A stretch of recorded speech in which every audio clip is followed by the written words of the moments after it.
Hello hi everyone. तर आज आहे न्यूझीलंडमध्ये आमचा डे 6 आणि आम्ही निघालो लेक टेकापूहून इथल्या साऊथ आयलंडच्या मोस्ट हॅपनिंग आणि ॲडव्हेंचरसाठी प्रसिद्ध असलेल्या क्वीन्सटाऊनला. लेक टेकापूपासून क्वीन्सटाऊनचं अंतर साधारण 4 तासाचं होतं आणि वाटेमध्ये आम्ही थांबलो होतो लेक वणाका जवळच्या लॅव्हेंडर फार्म्सला. तर इथे आम्हाला बघायला मिळालं की लॅव्हेंडरची आणि अनेक इतर फुलांची शेती कशी होते आणि लॅव्हेंडरपासून त्याचं ऑइल एक्स्ट्रॅक्शन, फ्रॅग्रन्स एक्स्ट्रॅक्शन कसं केलं जातं ते सुद्धा आम्हाला बघायला मिळालं. त्याशिवाय इतरही अनेक गोष्टी आम्ही इथे बघितल्या, जसं की आम्ही लामा बघितले, अनेक प्राणी बघितले आणि मग त्यानंतर आम्ही क्वीन्सटाऊनला पोहोचलो.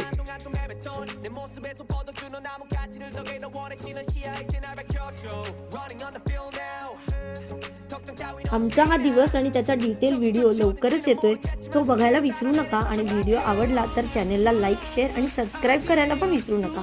So thank you for watching.